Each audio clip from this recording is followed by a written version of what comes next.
Hello, guys, and welcome back to Xbox Infinite Podcast episode 26. I can't believe we're at 26. Absolutely amazing. And we have an absolutely amazing guest for our 26th podcast. Super excited. I won't mess about. I'll jump straight into introductions. Miles Dompey, yeah, man. How you doing? Thank you so much for gracing us with your presence. How you doing, man? What have you been playing? What have you been up to through the week? What is going on, everyone? Excited to hang out. I know we were talking about doing this a little while back. It's been, I think like a month or more in the making. So excited to finally get to sit down and talk games with y'all. Yeah, you make me sound like some kind of big deal. I'm just some schmuck talking about video games online. But in terms of what I've been playing, Evil Dead the game, baby. All day, every day. Let's go. Multiplayer game of the year. I'll say it. I'm not afraid. Oh. All right. I got to try this out. Ignoring Elden Ring, because Elden Ring is going to win game of the year. It's going to win best multiplayer. It's going to win best horror game. It's going to win best RPG.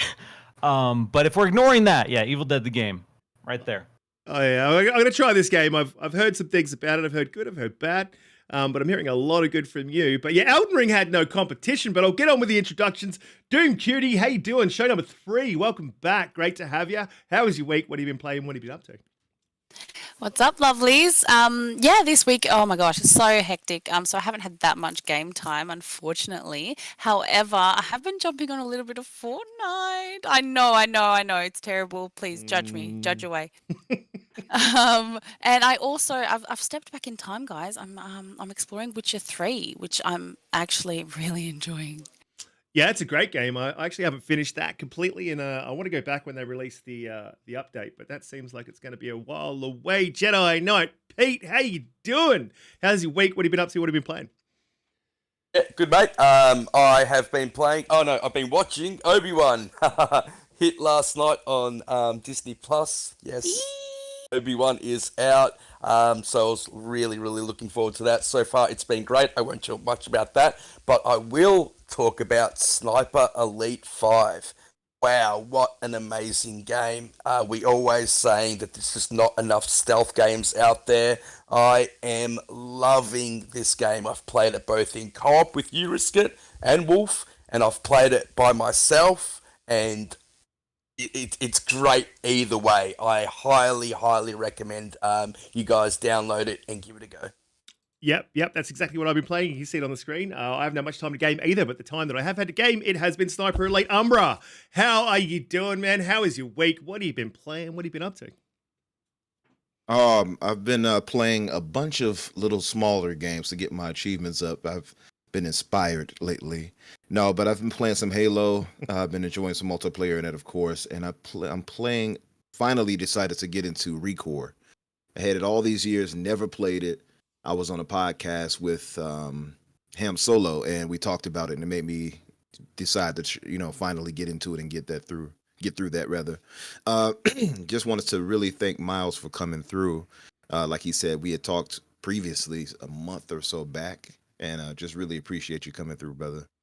Yeah. Oh yeah, absolutely.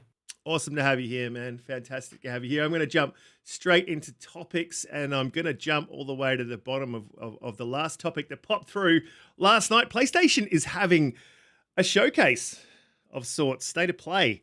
They did say, however, everyone got a little bit excited and started tweeting before they were reading, which happens quite often. I've been guilty of it. They did say it was third parties announcements.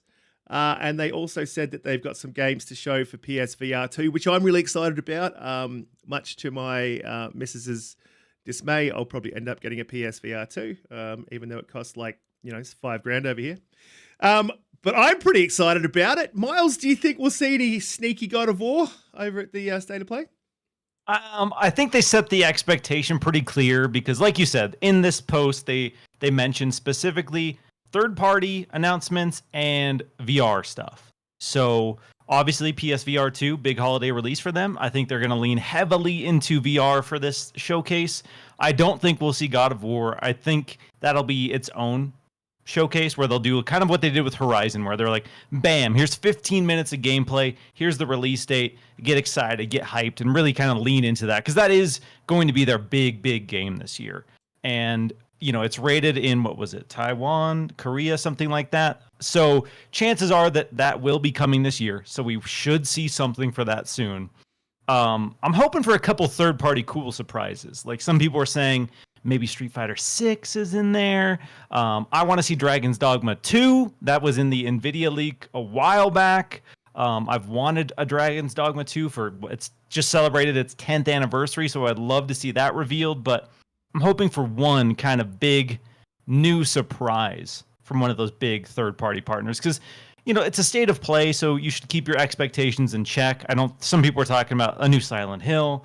What else? The typical list of things that people associate with the PlayStation showcase and have been for years. You probably won't see all of those, but if they can give me one, all right, let's go. That's a success. That's a W. Ooh, They always say Silent Hill. What's with the Silent Hill? They love Silent Hill, don't they? That rumor of Silent Hill has yet Silent to die Hills off. has ruined the internet. The PT Silent Hills rumors, speculation, conspiracies, it's absolutely destroyed speculation. That being said, not to stir the pot or anything like that, but I am in the camp that we will finally see one of the Silent Hills at some point this year. I don't know if it's going to be at the PlayStation Showcase. I assume we'll see it at Summer Game Fest, or potentially Game Awards if they want to wait that long. But I'm in the camp that we will finally, once and for all, at least have one of the Silent Hill games revealed sometime this year. Yeah, well, we're talking. Well, it's kind of confirmed, isn't it? That the guys who worked on the Medium were making a Silent Hill. Bloober Team, yeah. People have passionate thoughts about who should and shouldn't make Silent Hill. So, I'll be curious to see how that all plays out. I saw a lot of people did not like Bloober Team and said that they did a lot of plagiarism of other games and things like that. Did you all ever see that? No, I didn't see that, man. But it's like a big video on YouTube, and a guy breaks it down all the way. I think Bloober Team's a good choice to do Silent Hill, and if they did plagiarize for the Medium, there's nothing wrong with that because they're remaking a game, so they basically got to plagiarize the old game, which was absolutely amazing. Doom Cutie, have you played Silent Hill? What do you think we'll see at the PlayStation State of Play? Are you hoping for God of War? Is it your thing? Look, at the end of the day, State of Play only runs for 30 minutes, and I highly doubt we'll see any God of War content. I am with Miles. I do believe that they'll lean into their VR content and, showing games showcasing games that will be on the VR too. So, I think, coming up to Christmas, things like that, I think that'll be on a lot of little kids and big kids' Christmas lists for sure. Yeah, so I've been in the camp of God of War is not coming this year. I did speak to someone this week who is actually in the know, who contacted me kind of out of the blue. I was a bit surprised. And he pretty much unequivocally told me that it is coming this year. So if that's the case, I'll have to be chewing on an L and eating crow. Pete! And Pete will be dancing around the fire because he called it and said it was coming this year. Pete, what do you think's coming to this State of Play? You think we'll see anything of interest? Maybe another Hogwarts reveal? Look, I just find it incredibly interesting that before Xbox's major showcase, PlayStation just announced that they're having a showcase, a week before? I think the timing's really interesting, and if they didn't have anything big that could differentiate themselves from what Xbox is going to show, I think it would have the potential to just die out in a very short amount of time. So when I think about that, I would say Miles is spot on. I think this show is going to be centered completely around PSVR 2, something where they have a one-up on Xbox, because Xbox, as we all know, doesn't have a VR console. So I can see them basically, centering basically all around that and get a proper reveal date. And it's been a year since we did get the minor reveal and the specs, I think in May 2021 of PSVR 2. So yeah, I can basically see them focusing entirely on that. And I hope Miles is right and we get one big third-party game announced. I don't think so. I think they're just going to like Sony usually, when they have these shows, they center around one theme. I think the theme will be PSVR 2. It's something that I'm not entirely interested in, but look, I want to see where VR can go, and I think if anyone's going to push it into the mainstream, it will be PlayStation. They proved with PSVR 1 that it is viable. It just wasn't quite there yet, so really interested to see what they can do this time around. Pete, on your comment about the timing, I honestly think that and maybe I will eat a L. Is that what you guys did? Eat a L? Take the L. Just take one, mate. Just take one. You don't have to eat it. Just gotta take it. Oh, sorry. No, I think that the state of play is going to be significantly underwhelming compared to the Xbox showcase. I'm just putting that out there, and I'm actually so grateful that it's before that. Yeah, well, I find it kind of interesting. It's a bit of a hard place to slot it, really. You don't want to slot it after, you don't want to slot it before, and I'm a bit surprised that they are. But I mean, if it's third parties, I don't think that there's any bad place to put it. PSVR 2, there's no competition for Xbox there, so I don't think, as I said again, that there's a bad place to put it. But I am excited to see what they are doing with PSVR 2.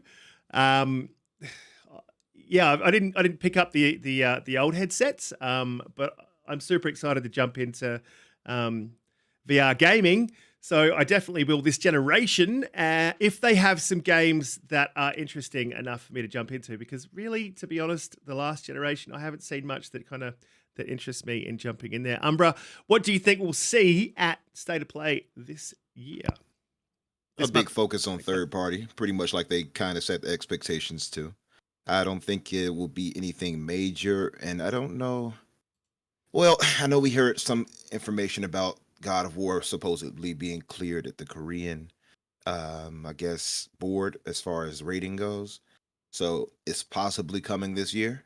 We had a guest on, Miles, who had contacts inside of Sony Santa Monica, and she said that person had told her that God of War might not be coming out this year. This was like on our maybe third episode. Mm-hmm. So it's interesting. I mean, I think the reality is that, in this climate, as much as people want to turn it into console war arguments or whatever, however they decide they want to spin that, the reality is that, development time has drastically been impacted, especially for big budget games, especially for games that were midway through development when the pandemic hit. Because a lot of those teams were not set up to do work from home. And so they basically had to adjust their entire work culture, figure all that out. And a lot of them lost at least a year. In a lot of cases, more than that. So, as we saw with Starfield and Redfall, nothing's official until it's official. And that's kind of the reality of game development right now. So I'm in the camp that I think God of War is coming. I know there's a lot of people, I cover Xbox, so I see a lot of people on the Xbox sides basically acting as if they don't want it to come out because Starfield was delayed. And that's unfortunate. But yeah, things can change. Timelines can shift. Projects can, move one way or the other. Typically, in this day and age, it's moving back. But with the ratings popping up, as we've seen in the past, that's a good indication that we should be expecting this in a couple months. Yeah, Boba said that in the chat. I did mention last week that I believe Sony are dropping the hammer down. As soon as they got that announcement that Starfield was delayed for the first time this generation, they're really starting to fight back. Now, the narrative hasn't been great for PlayStation this generation. They keep taking L's or eating L's on a weekly basis. And as soon as sorry, Jimmy, I had to use it. But as soon as Starfield got announced as it was going to be delayed, PlayStation then announced what games are coming into PlayStation Plus, and that I think it was a great slate of games there, and I think that they really are trying to push back. So going off that logic, I could really see them dropping a release date for God of War and really cementing themselves as the console to buy come Christmas time if God of War and PSVR 2 launch at the same time. Yeah, look, I've been considered a bit of an Xbot and have been called one in the past, but I want God of War like as soon as they've got it, drop it. Like that's one of the games of the generation for sure. Last generation, Miles. Oh, I was just gonna say, in regards to PlayStation and holidays, obviously, holiday release windows are really important for a lot of financial reasons. But we've seen PlayStation in the past delay something like Horizon Forbidden West and say, unfortunately, we don't have a big game for the holiday season, but we want to make sure this is ready. So I would say that I don't know that God of War necessarily is getting pushed out just for the sake of getting pushed out. But yeah, we know PlayStation is not averse to basically forfeiting a big holiday release. Sorry, was just responding to someone in the chat there. I'll just do it. And speaking of that, like with the whole holiday release thing, PlayStation isn't known for releasing games during the holiday like that either. So May and June seem to be their kind of like prime time. Exactly. Yeah. So that's why I'm thinking like, I Unlike mean, you never know. Xbox. Maybe they want to change it around. Exactly. I think the exact opposite of Xbox.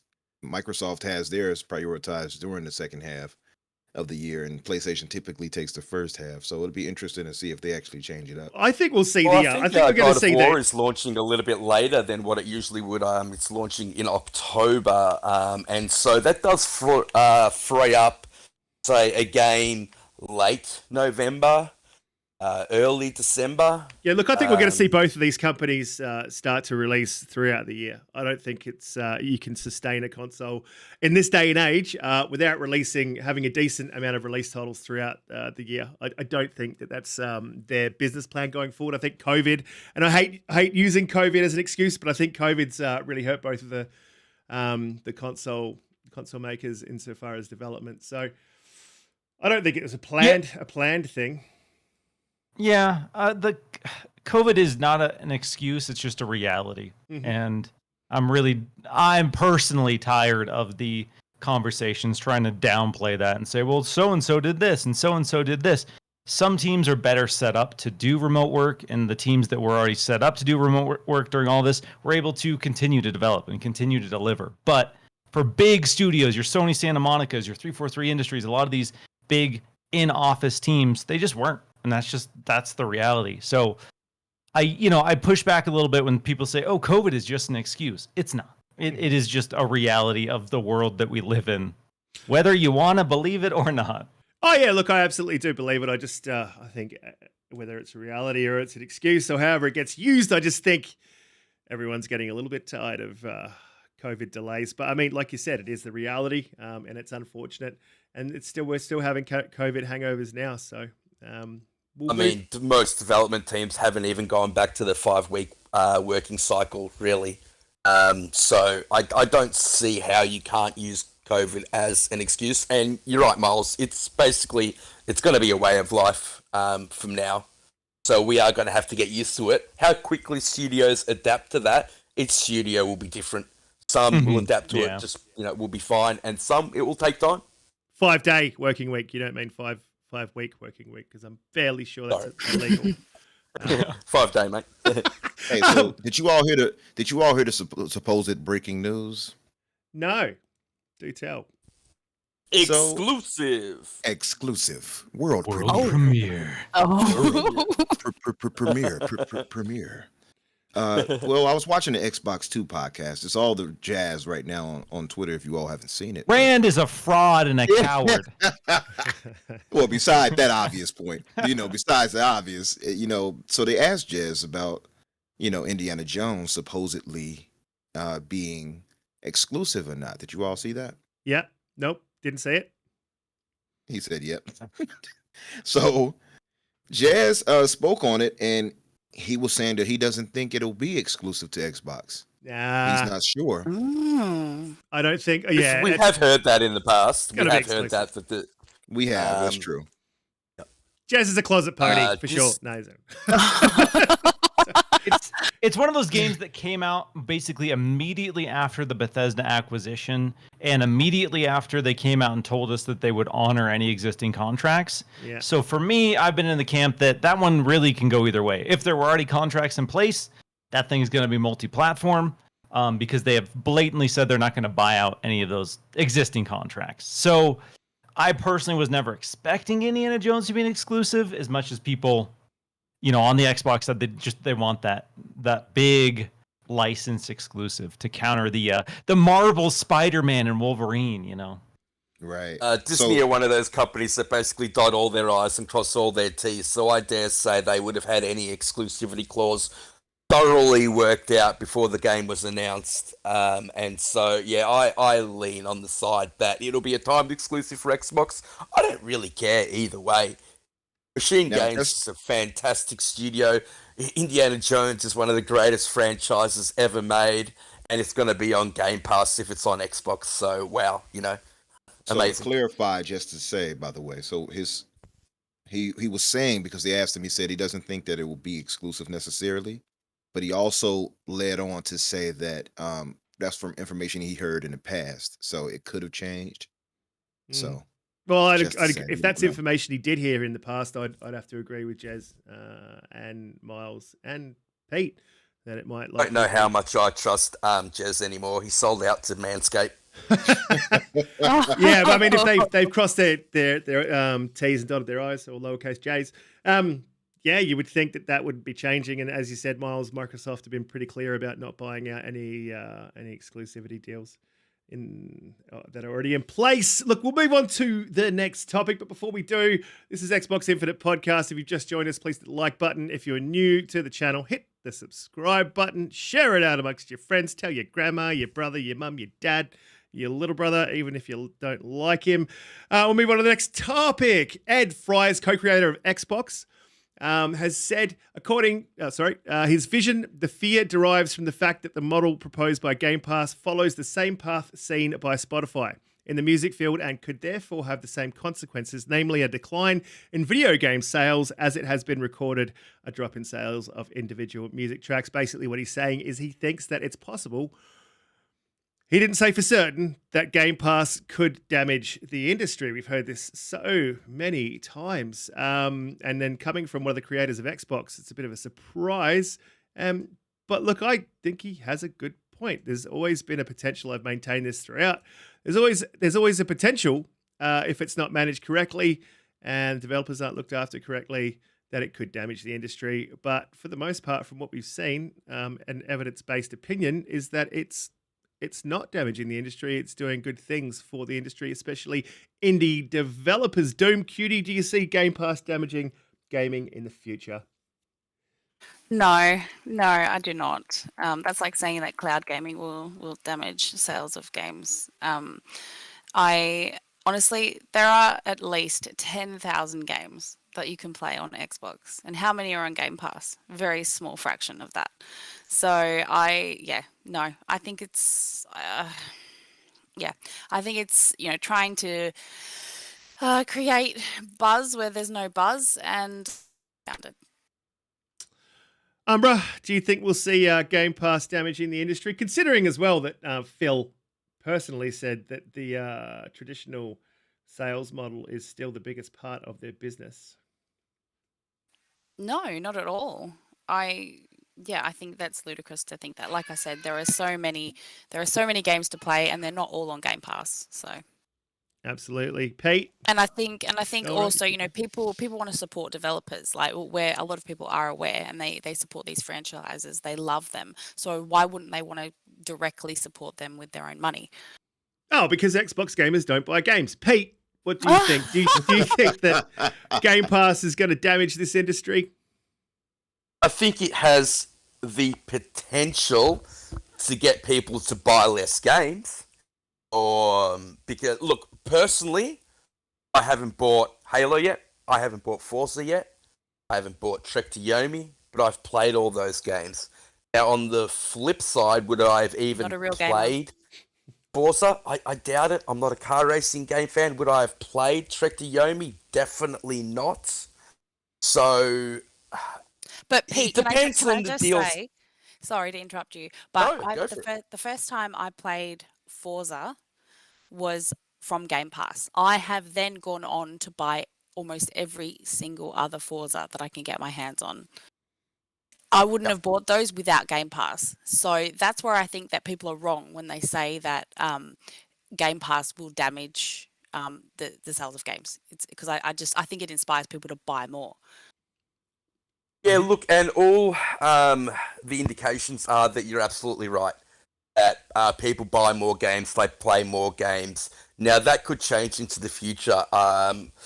Like when Phil Spencer announced that Control was coming to Game Pass, and it instantly got shot down by Sam Lake. And I know for a fact that Sam Lake was not happy about that, and it impacted the sales of Control on the Xbox console. So I definitely think it does have the potential to. Now, I was just going to say, on the flip side of that, Microsoft are paying for that.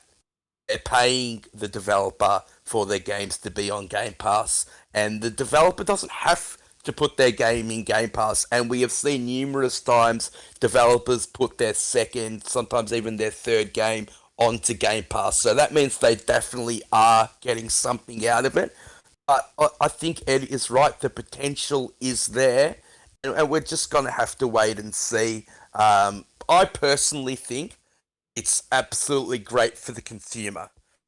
That's the perspective I have to look at it from, because that's where I am. I'm a consumer. But everything we've heard from developers is it's great for them too. And so as long as we can have that symbiotic relationship where it's good for both, Game Pass will be successful.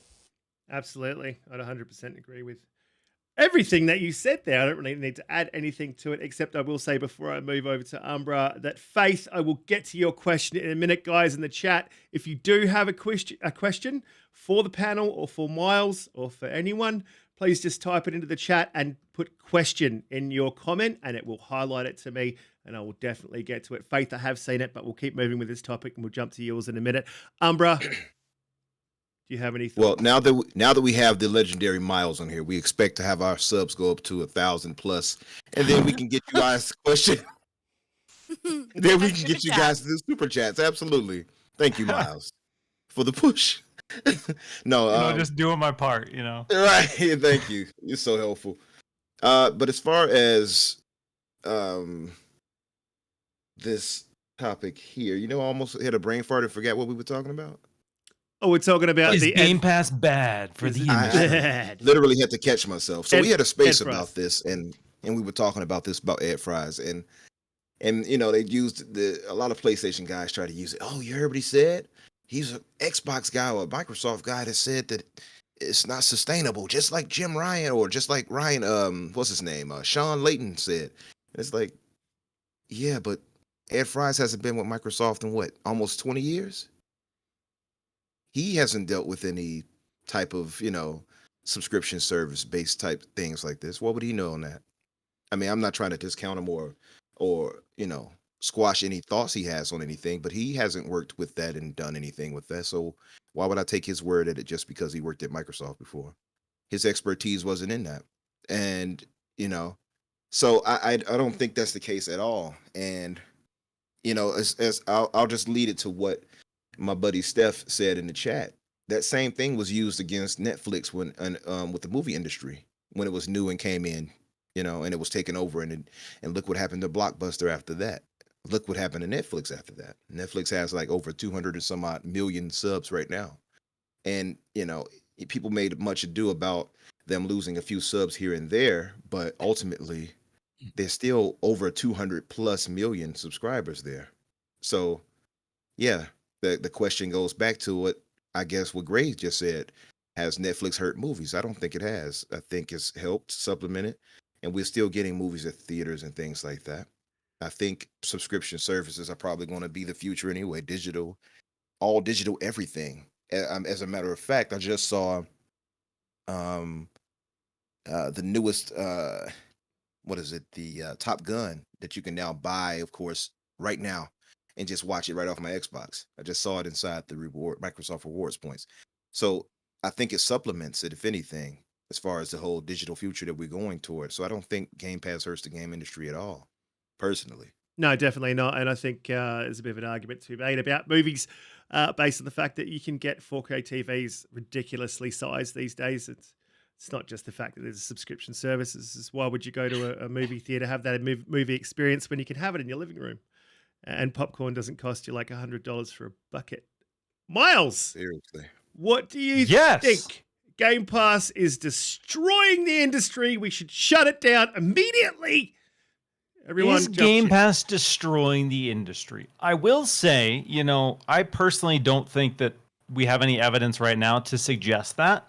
But when Ed is talking about Spotify as his basis, that is more interesting than the Netflix comparison. He specifically mentioned Spotify, and Spotify did negatively impact the music industry when it comes to sales. A lot of artists cannot live off sales anymore. The sales of media for them are next to nothing. And so a lot of artists now in the music industry have to make their money touring, and they have to make their money selling merch. A lot of them get by, but they basically had to completely alter how they perform, how they operate in order to survive off making music. And there were a lot of artists vocally against Spotify when that first hit, saying, I had X million number of streams, here's how much money I made. And the amount of money that they were making on Spotify was terrible. It was abysmal. You could not live off that. Some of the most successful artists were very vocally against that. And I think that is interesting, but we haven't had that with Netflix. Or we haven't had that with Game Pass. We've seen the opposite. A lot of developers are talking about very positive experiences. We've heard developers say that not only did they cover my entire development costs, but they even gave me more than that. So a lot of these games are being completely funded to launch an Xbox Game Pass. A lot of games that were struggling to find the marketing push and the exposure that they needed were getting paid to put their games into the service. That's a very interesting point. Can I interject and ask you a question based on exposure? Now, Netflix is a very good comparison for here. There's so much on there that so much gets lost. And I think that that's possibly an issue that Game Pass is having now, where a lot of games are being lost. Their marketing at the moment is pretty poor for a lot of games. A lot of things pop in there and you don't really... I mean, Sniper Elite wasn't heavily marketed. Lots of games that go to Game Pass aren't heavily marketed. And then we're seeing a lot of... like my son, for instance, he's 20. He had no idea about Sniper Elite 5. I asked him to download Sniper Elite for me while he was on my X. He downloaded Sniper Elite 4. Really appreciated that. But there's not enough marketing, I think, for a lot of these smaller games. Do you think that it could hurt developers in the way that it doesn't give them the exposure because of the saturation within Game Pass? Do you think that's an issue that Microsoft need to be careful about, Xbox needs to be careful about? I mean, I think for the most part right now, at least Xbox is doing a decent job curating a good mix of first party, third party, and indie titles in Game Pass. And again, you can't use exposure as a selling point for some people because, exposure isn't money at the end of the day. Like, exposure does not pay the bills. And that's something that, we see a lot of people in the industry pushing back, especially in the film industry. There's a lot of promises of exposure as a means of compensation. And I'll just say that's unethical in my eyes. So I think where Game Pass succeeds is that these games don't necessarily need the same marketing beats, because at the end of the day, you can download it and you can try it.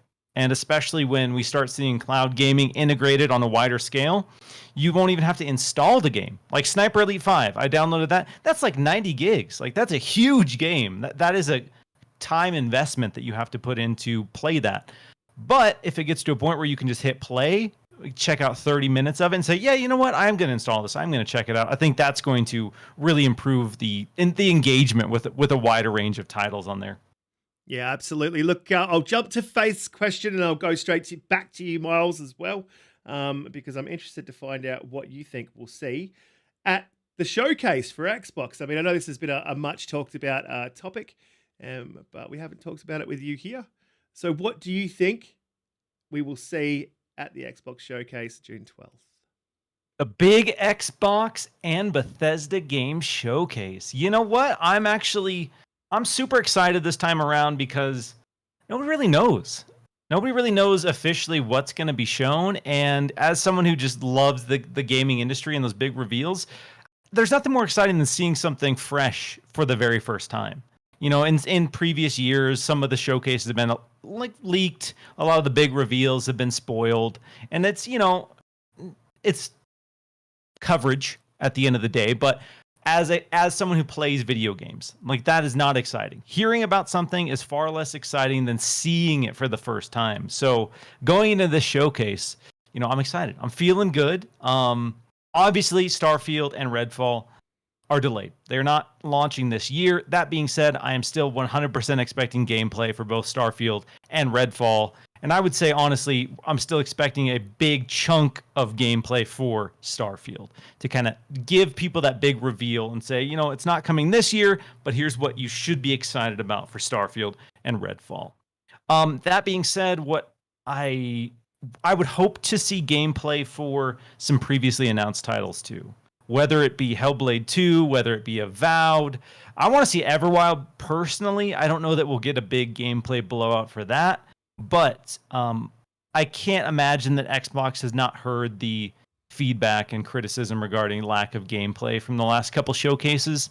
So I have to imagine they're going to lean into that where they can. Titles like Fable, State of Decay 3, Perfect Dark. As excited as I am about all of those, I don't know that we'll see the big gameplay blowouts for those either, unfortunately. But I am also kind of sort of expecting at least one or two of the reveals for, Project Belfry, for example. That is a smaller scale project we could potentially see a reveal for. Project Shaolin, I would love to see a reveal for that. And then Contraband. I think we'll see gameplay for Contraband as well. And I'm also expecting Xbox to lean heavily into Blizzard. That's something I don't think a lot of people are really talking about. Obviously, the deal hasn't gone through. I'm not really in the camp of people expecting your Call of Duties and everything else under the sun to launch into Game Pass this year, but I am expecting Diablo 4. I'm expecting gameplay for Diablo 4, and I'm hopeful that we'll get a release date as well.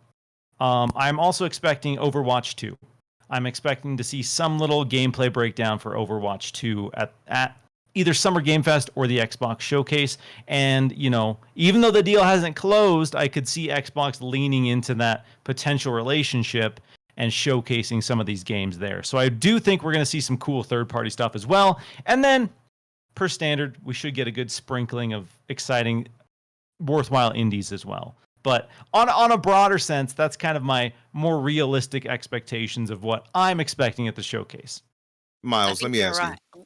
Would you think that we would get any special shadow drops from this showcase, or do you think nothing gets me more excited than a good shadow drop, dude? Absolutely. It's hard to beat that, and you can play it right now. Will we? I would hope I could see updates. Like, I could see maybe a Forza update, a Sea of Thieves update, maybe even a Halo Infinite update. I could see something like that happening, but in terms of bam, here's a brand new game you've never seen and you can play it right now. I don't know.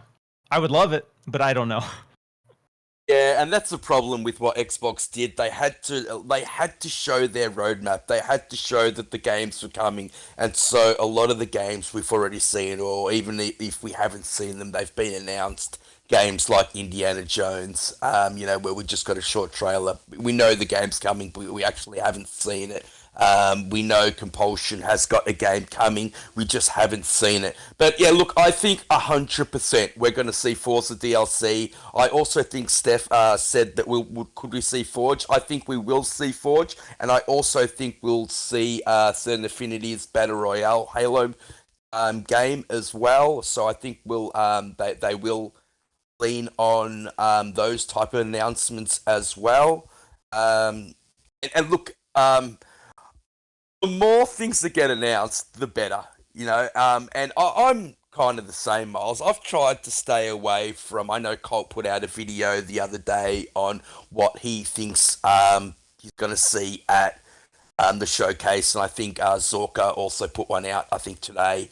I haven't watched those videos. I don't want to know. I want to be surprised. There's nothing. We're doing a live show during the showcase, which I'm getting up 4 a.m. in the morning for. So please come and watch. It's 1 a.m. for me.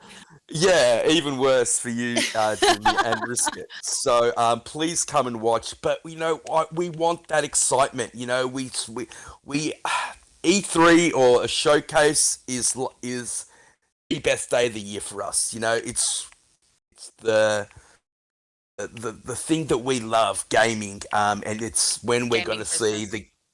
it's gaming Christmas. It's gonna see. It's when we get to see what we Pretty are going much, to yeah. get to play for the next year. And I want to be surprised. I want to see something new, fresh, exciting that I didn't know was going to be there. Do I think that's going to happen? Yeah. You know what? I wouldn't put it past Microsoft to be holding something back. And even if they aren't holding something back, how good would it be to actually see gameplay of, I don't know, not saying these are going to be there, but Perfect Dark, Fable, Contraband. You know, even though we know these games are coming, to actually see them being played, that's going to be exciting enough for me. Damn. Risk it. Oh, Are you there? Yeah, That sounded great. I just popped back into. I said to nip out, and It sounded like you dropped from like space, I know, right? It's crazy. heaven, West from Australia. heaven. So Miles, while Riskit gets it together over there, I want to ask: do you think we'll have any like supplemental third-party games that they'll add to Game Pass since we're losing out on Starfield and Redfall for this year? Yeah, what I'm hoping, and this again, I don't know what the showcase is. So what I'm hoping is they do what they did last year, and they say, bam, here one big noteworthy Game Pass game per month. Whether it be first party, whether it be third party, whether it be, let's say, Age of Empires 4 on console, for example, like boom, here every single month from here on out, this is what the rest of your 2022 looks like for Game Pass. And I imagine they're going to have stuff in place. And I imagine, because we know they're not going to have anything first party wise that can fill that Starfield hole, I imagine they're going to lean into third party. And you know, some stuff potentially on the table. We have Gotham Knights, we have Saints Row, which that's the one I'm thinking would be a really, really good get. Saints Row, a good reboot of that, has multiplayer, a noteworthy third-party game that wouldn't cost unlimited amounts of money to get, I don't imagine. And didn't get a great reception as well. So it, like you said, wouldn't cost as much. And then, you know, Evil Dead the game, baby. Let's go. October. That's your spot. That's your get there. And then if they could lean into stuff that's already released, stuff like Elden Ring, for example, even though it's not necessarily a new game, if you get the game that everyone is going to be talking about in the Game of the Year conversations in your subscription service, that helps the narrative that, you know, Game Pass has quality titles, has the best games possible, is the best value, all those marketing beats that they want to lean into. So yeah, there are some options for third party that are coming and have already released this year that would still be exciting. And then again, I have to imagine they have one or two really cool surprise reveals. Because, you know, in this day and age, if you are going to do one big blowout showcase per year, you got to bring it. And if you don't have that one more thing moment, people are disappointed. No matter how stacked your showcase is, if you don't have that golden surprise that no one saw coming, there's going to be somebody online complaining about it, whether it's fair or not. So I have to imagine we're going to get at least one of those internet We're so entitled. Like we need surprises. Oh, surprise me. Here's my Mr. 45 Spencer. item checklist that you better deliver on. All right. And it's so hard these days with so many people reporting on gaming. I mean, the industry has changed, so it's so different now to the days of buying the Xbox official magazine and flicking through for any slight bit of, you know, news that you could get your hands on. I mean, there's just so many channels that are reporting on gaming now that it's very difficult to keep these big releases quiet. When was the last time that you were really, really surprised? I think for me it was the Activision deal. I mean, that was kept very well under the radar. But We have a question in the chat about that, but we've had another question as well, and I'll quickly get to those. And one of them was from Michael Pico Trek. He's asked, "How do you have any advice for Ricket? It's Risk It. That's how easy it is to make a mistake, Michael. Thank you for pointing out all mine. I appreciate you. On basically how to have a manlier voice. I think my voice is pretty manly. Thank you for your I question. just dropped it like 10 octaves then, but all right. And Faith Wallace, you can ask as many questions as you like. That is absolutely fine. Faith wants to know, do we think we'll see the Activision deal close this year? No, that is not going to happen. It's definitely going to happen next year for sure. I think it's going to go through. But I don't think it's going to be happening this year. It's just, there's just no way with all the red tape that they can push it through. Miles, do you see it closing this year? I'm in the camp that I don't think it will. And even if it does, it would be something way late in the year. The main reason we're seeing a lot of people speculate or hope that it goes through is so they can get those Game Pass bangers. They want the Game Pass Activision bangers towards the end of the year. And I just don't think that's in the cards right now because they have to work completely isolated. Right now, legally, Xbox cannot be a part of Activision Blizzard's business. So they have to wait for this deal to finalize, and then they have to step into this world and figure out how the hell everything works, how you integrate thousands of people, how you get this catalog into Game Pass. So let's say it does close this year. It would be towards the back end of the year, and that's not going to mean anything for you for 2022 in terms of Game Pass, in my opinion. Yeah, absolutely. I'm going to agree with that. And we're going to skip over the I mean, panel. I for this get one. it. Hang on 2 Diablo seconds. 4, Pete, Modern Warfare. Just going to say, I understand. I completely understand as well. But I'm going to move to the next topic because we've literally been sitting on the second topic for quite a while. And we've got a few to get through. But on the possible shadow drops into for the showcase, Xbox released a tweet earlier in the week that was of the whatever that monster's name is, but it's a Stranger Things. Demogorgon, that's the one. I actually haven't watched it. I watched the first season and went, right, I'm going to wait till this finishes, watch the whole thing through. I do that often. But do you think that we might see a Stranger Things game drop in the showcase? Jedi? No. I don't think we will see a Stranger Things drop. I think that Xbox was marketing, and they just had a marketing deal with Netflix and Stranger Things. I think there was something going on in LA, and you actually had to be there, and you had a chance to win a Stranger Things Series S console, which looked absolutely cool, but I don't think that there is going to be a Stranger Things game. So they basically teamed up for an interactive experience in DTLA. That's what I'm reading here. And it was basically an interactive experience that you have to go be in LA for, and it was live for 2 days. And they were basically able to go into an upside down to test the power and a chance to win prizes at an interactive Rift experience at the Xbox Plaza in LA on May 26th and May 27th to celebrate Season 4 of Stranger Things launching. Now, I'm not a Stranger Things fan. Would I be averse to a Stranger Things game? No. I think a Stranger Things game would be good.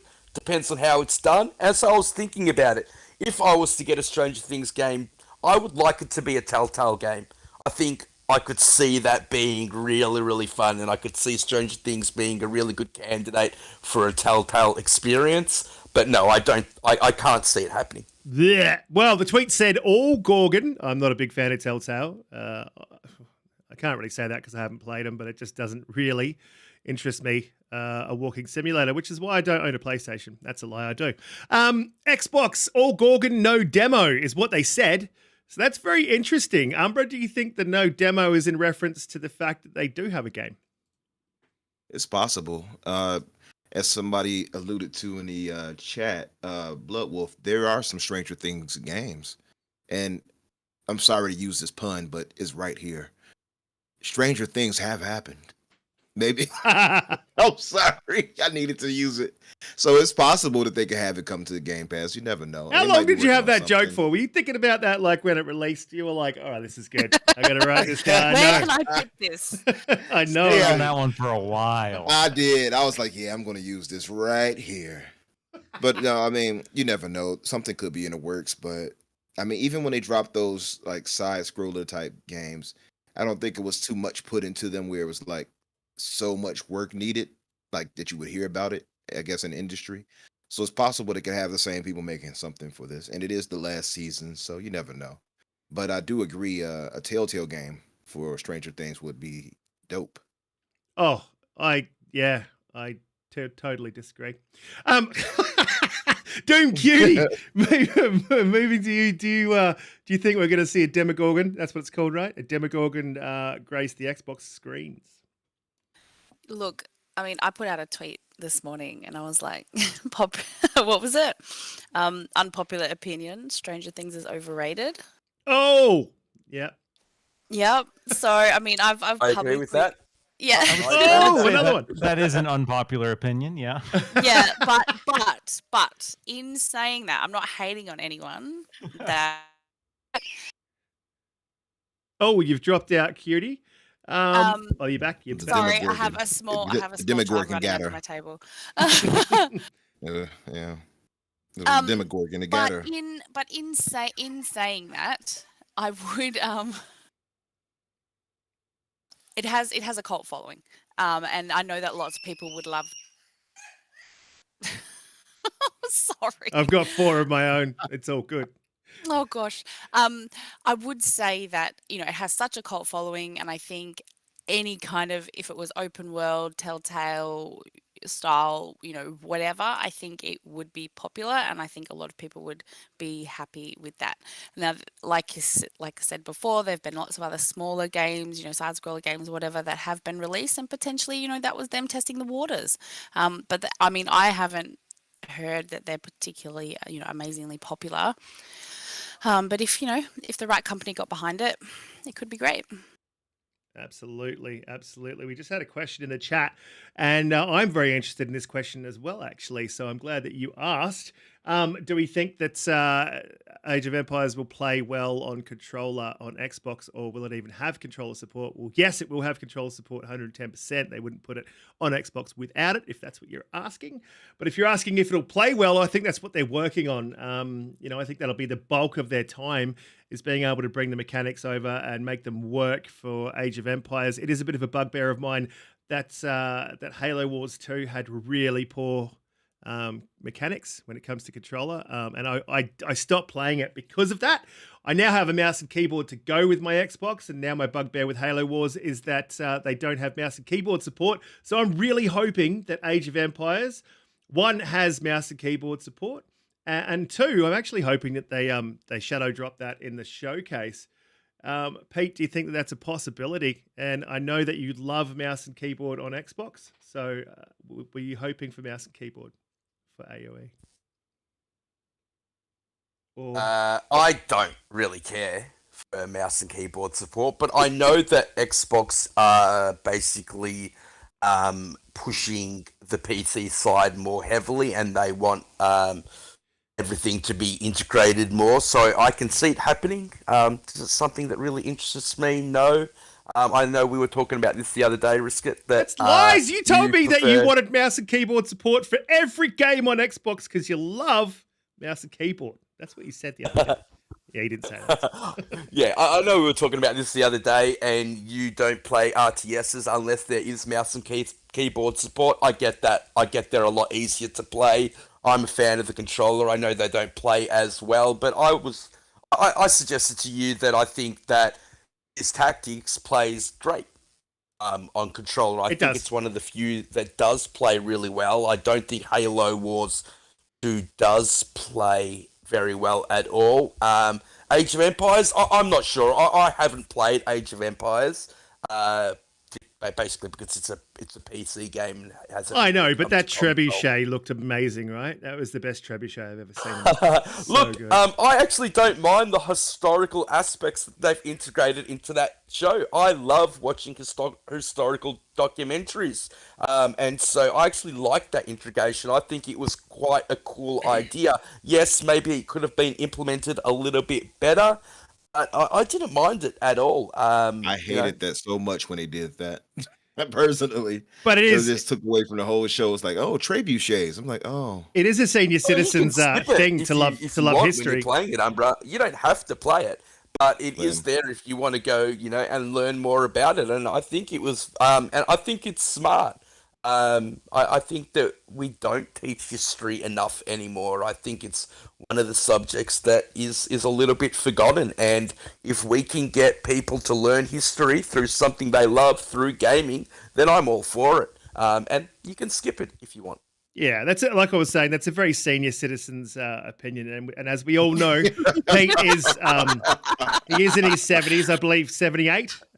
So yeah. Now gather round, children. Well, Let me tell you about I the story keep of going up. trebuchets. I keep going up a year every podcast. Yeah, I'm so right. dead soon. Yeah, putting up with risk it makes you age. Oh, that's harsh. It hurt my feelings. It cut me deep, Shrek. Look, I love that history stuff as well. I'm a bit of a senior citizen myself, so I liked it. But just the reaction on the internet was hilarious. Like, so good. I'm really excited for AOE. It's definitely one of the games that's on the top of my list to play. Dude. Honestly, as some of you know, I'm a teacher. I teach teenagers. They don't want to play this game. The senior citizens want to play this game.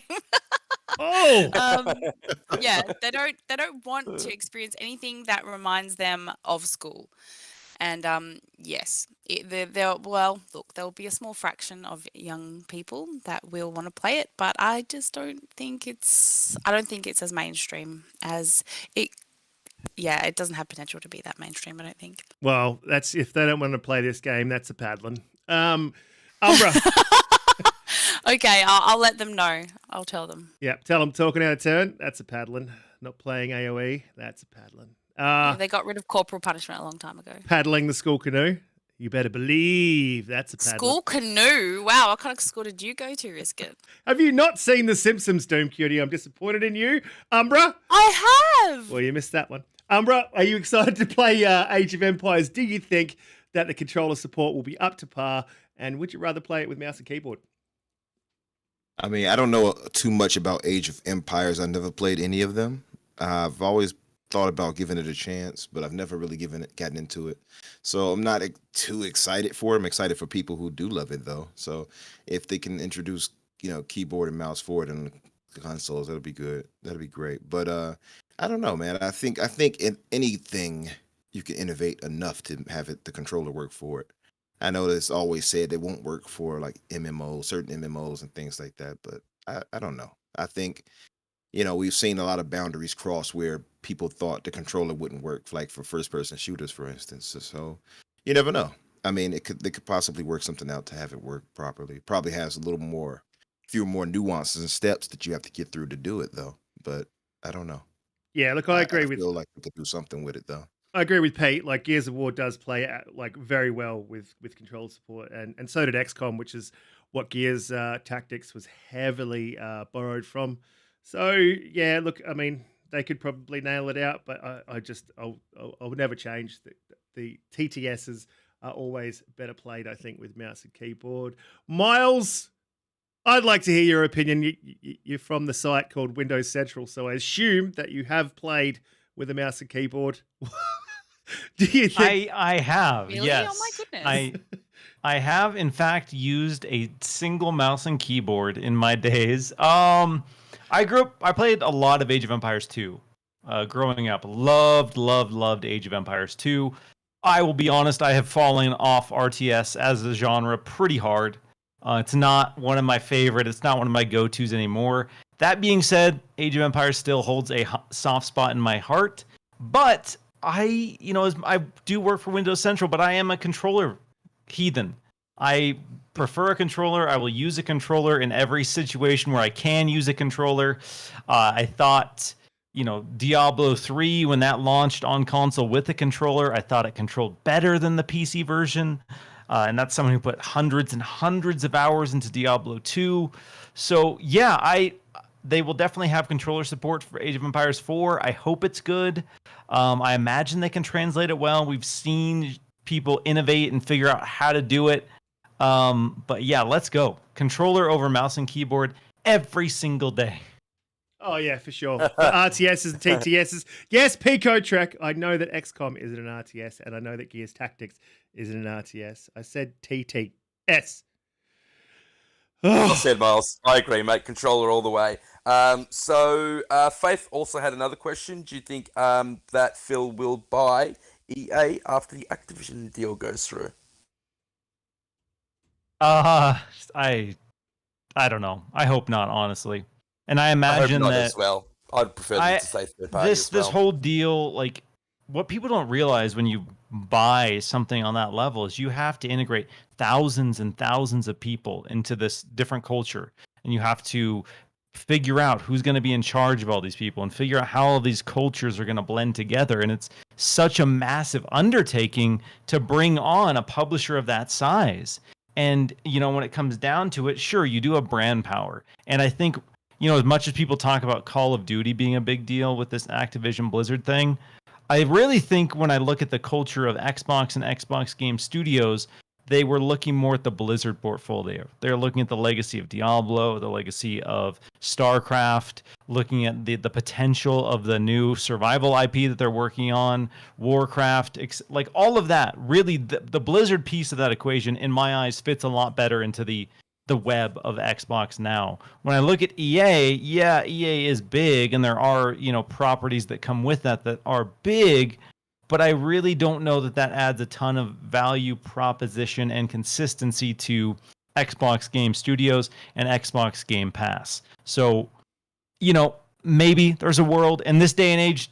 I won't say never to pretty much anything. Like the last few years have taught me that, you know, we should really be open to anything and everything. But coming off of all of the scrutiny following the ABK deal, all of the talks of monopoly, I don't think their next move is going to be to buy pretty much the next biggest publisher you can possibly get. Mm-hmm. And why buy the also cow asked, when you got the when milk? does she think Ubisoft Plus will be coming to Xbox? I think we'll get an announcement at the showcase. I think it'll come at the same time that it'll come to PlayStation. I think they announced that it's coming late June.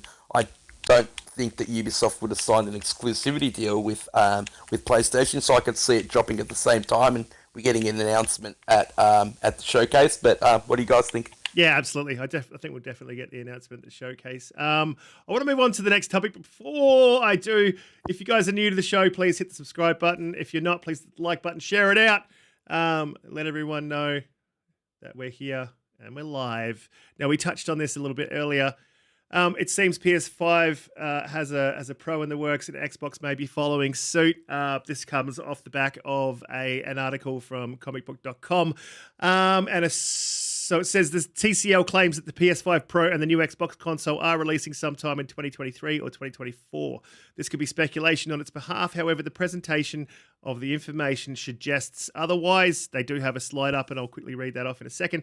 In addition to potentially leaking to PlayStation and Xbox hardware, TCL suggests that the consoles will be capable of 8K at 120 Hz, which is why TV manufacturers will be privy to this information, because there's nothing really on the market that provides this experience. And they have a slide there that reads off 2160p at 60 to 120 rendering, 120 Hertz, UHD 8K, 60 to 120, with RX 7700 XT GPUs. So that's pretty crazy, and I've been of the opinion for a long time that look, they made a lot of money off their Pros, and X made a lot of money off the One X. You know, not just in hardware sales, because obviously they sell those at a loss, but in software sales, and then remasters, etc., etc. So there's no reason for them not to go ahead and do it. I know that Pete's of the opinion that it won't happen, but I think this is just another basically tick of evidence to show us that they really are working on these consoles in the background. Doom, do you think that we're going to see a mid-console refresh? Look, I think it's definitely possible. I don't think it'll be this year. I don't even know if it'll be next year. I mean, look, they've done it before, so, you know, why wouldn't they do it again? I personally, I mean, I don't know about you guys, but I mean, I'm very happy with my gaming experience currently, and I don't even think I can see 8K, like the difference between 4K and 8K. Like I just don't know if it's beneficial. But from a marketing perspective, from a business perspective, it's worked in the past, so why wouldn't they do it again? Absolutely. Yeah, but I know that a lot of people have the opinion that the reason that they did those mid-gen console refreshes is because 4K TVs became quite prevalent. Um, but I mean, 8K TV is going to become probably prevalent, I would say, by 2024. So it seems to match up. And if Yeah. you look at TCL here, they are working on 8K TVs. So and they're a mid brand, can we say? So you can be pretty sure that the top brands are working on them. Umbra, do you think we're going to see this mid-gen console refresh? I think eventually we will. No time soon, as Cutie just pointed out, but I think because they said it's a 10-year lifespan before the Xbox, I think it's going to it's going to happen maybe about 6 years in, maybe. I think 6 or 7 years in, just to mimic what they did with the Xbox One X. So that's the way I see it. I just don't know that it's necessary because of the specs we have right now are already pretty ridiculous, and they haven't utilized the tech that we have now in these consoles really to their fullest.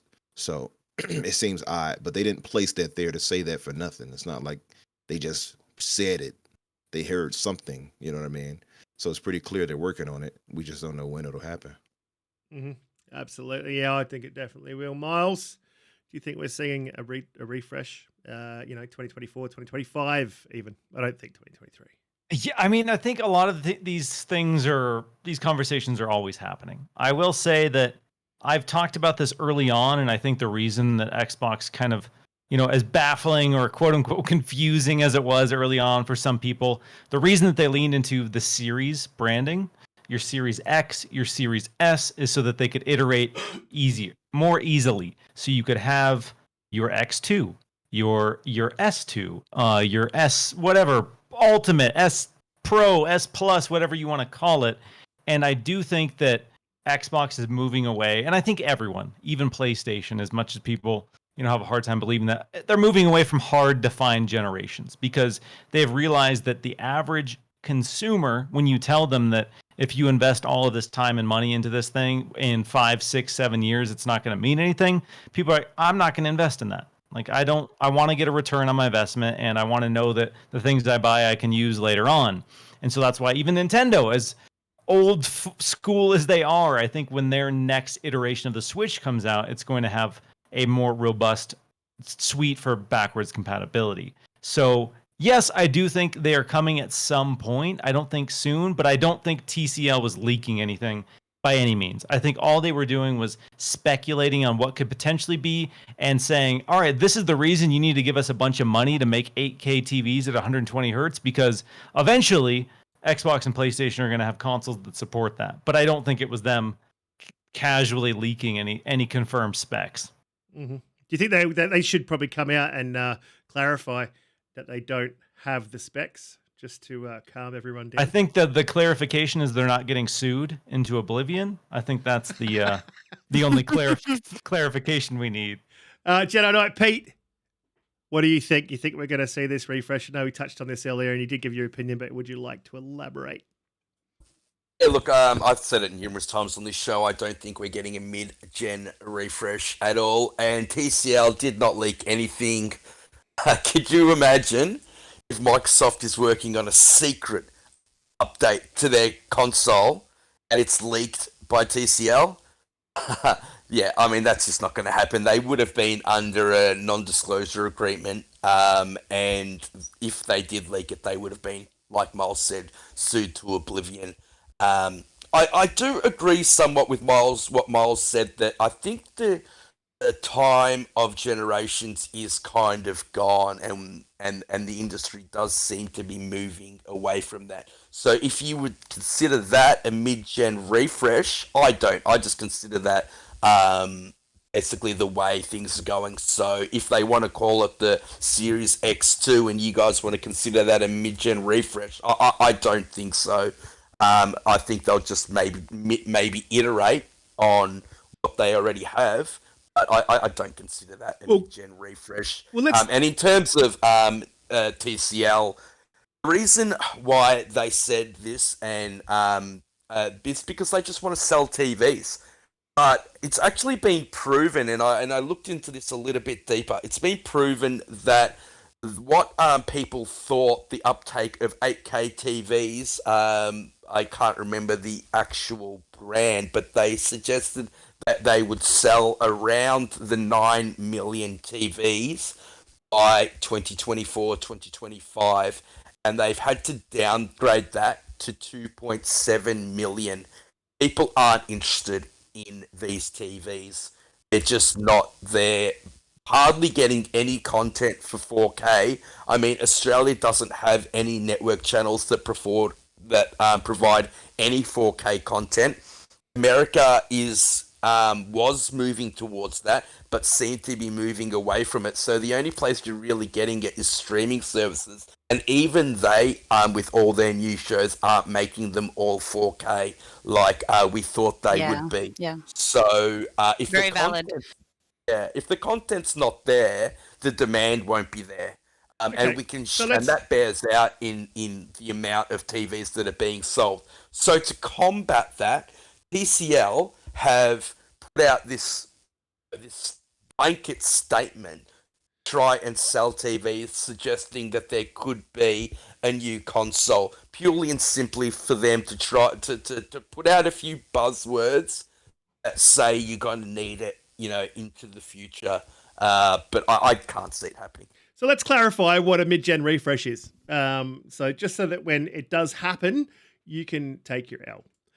So if the mid-gen refresh is called a series, are you going to then call it a mid-gen refresh, or are you going to say it's just a new console? What constitutes to you a mid-gen refresh? I'm going to write this down. I'm going to stick it on my wall, and when it happens, well, it depends on what happens after that console. Right, so if there is a generation like there has been in every other console generation, and it's a brand new console, and all the specs are new, then that's a new generation. But what Miles is saying and what the industry looks to be doing is iterating on it on the same basically piece of hardware every few years, and then calling it the Series X2, then maybe the Series X3 after that. And I mean, can you really call them new consoles? I don't know. So you're saying the same CPU with better GPUs or a better SSD. So something in that box has to have the same hardware. Is that what you're saying a refresh is? Come on, I'm writing this down. You know what? I think what constitutes a brand new console is a brand new controller. Like I can't use my previous controllers with that console. Yeah, No, give because us the Then Elite 3. Xbox doesn't even have a new gen then. No, Right? no, but you know what I mean. Like they're not like the same. They're not like compatible. They don't talk to each other like nicely. Oh, They talk to each other. the Xbox. Wait a minute, your controllers talks to each other, cutie? My If you controller talks can't to my blow Xbox. your controller, it's not a new controller. No, but like, why would I use a PS4 controller with a PS5? Well, Why you would should be able to. That's the whole point, and I think that's the No, problem. it's that a new generation, Pete. Yeah, but it should still be but able I to talk can to you. use my Yeah, Xbox exactly. One console, my controller on my Series console if I want to. They still communicate with each other, unlike the PlayStation 4 controller and the PlayStation 5 controller. And I think that was a misstep on PlayStation's behalf. I mean that's my personal opinion. I want to clarify. I don't think there's going to be a mid-gen refresh. I don't think, although the industry does want to move away from generations, I don't think consumers are quite ready to move away from generations, and I don't think that the marketing would be as powerful if it wasn't a brand new generation, and I don't think many people would then uptake on that new console because of that. And so I can see that them doing all this marketing in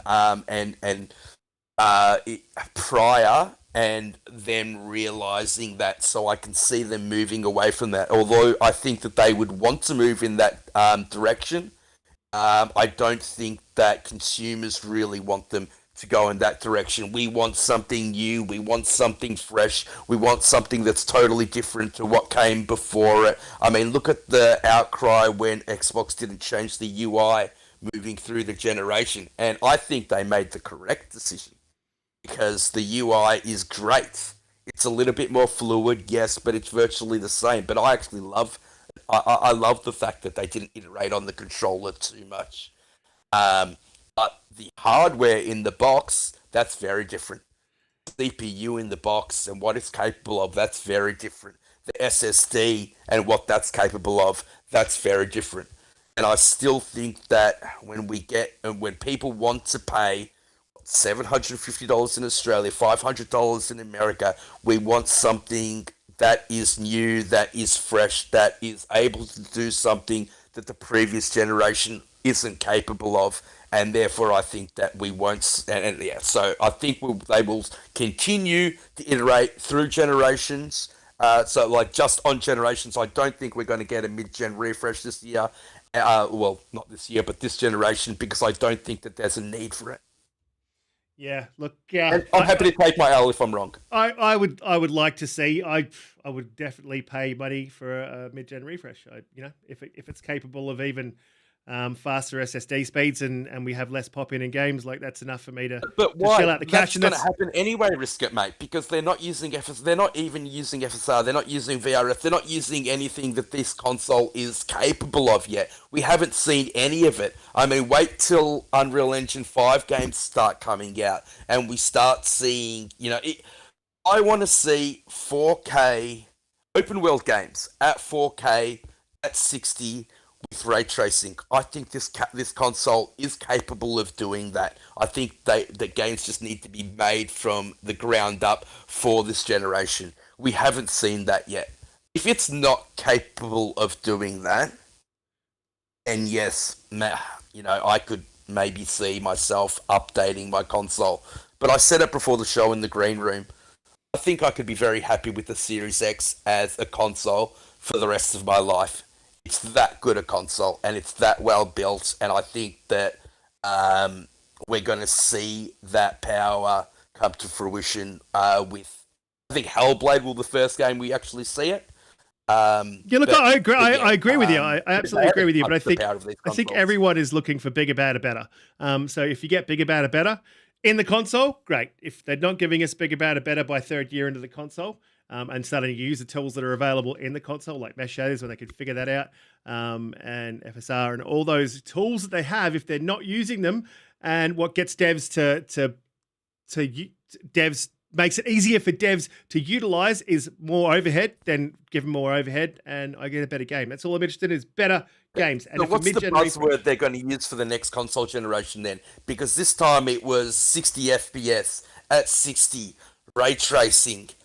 What are they going to do? 8K?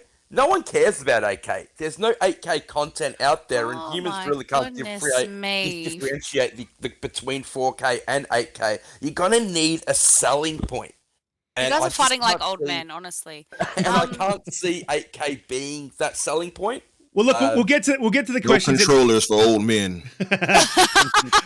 We'll get to but look, I like my new bright and shiny toys. Like, at the end of the day, I'm a sucker. I'm gonna buy it. Okay, it doesn't matter. I want it. If it's coming out, I want it. Yep, I'm the same. And look, we'll move to some of the questions in the chat. Guys, you've been fantastic in the chat today. Thank you very much. You guys hold us down. You come through every week, and we really appreciate you. Just remember to share it out and let people know. G'day, Mr. Tennis. Welcome to the channel. Please hit that subscribe button, hit that like button, and all you guys that have been with us from the very start, we really appreciate you every week coming through. 16K. Doovie in the chat asked, will we get a StarCraft Ghost after the ABK deal goes through? That'd be cool. It's a bit of a pity that shut down. Miles, would you be keen on a StarCraft Ghost? I do remember that being the big, what was it? Was it a third-person shooter or a first-person shooter spin-off? First. I think it was first-person shooter. It was going to be third, I think, though. Was it? I'll double check it. Canceled it. Yeah, it was one of the two, but I remember distinctly seeing, I think it was official Xbox magazine had like a cover story on Yeah, StarCraft that's going Ghosts, back. and everybody was speculating on like what this could be and how it would look. I've said plenty of times before, I want to see more spin-offs from established IPs. I would love to see StarCraft Ghosts. I want a Halo survival horror game that focuses on the Flood. Like, those worlds are so ripe for experimentation. And, you know, a lot of us have our expectations for a mainline entry, but hey, if we can get some smaller scale spin-offs that, you know, dip their toes into some other waters like StarCraft Ghost, I'm there for it. Let's go. Absolutely. It was a third person. You're absolutely right. Umbra, would you be keen on a StarCraft Go? Oh, look, I've always loved those TTSs, RTSs, whatever Michael tells me they are.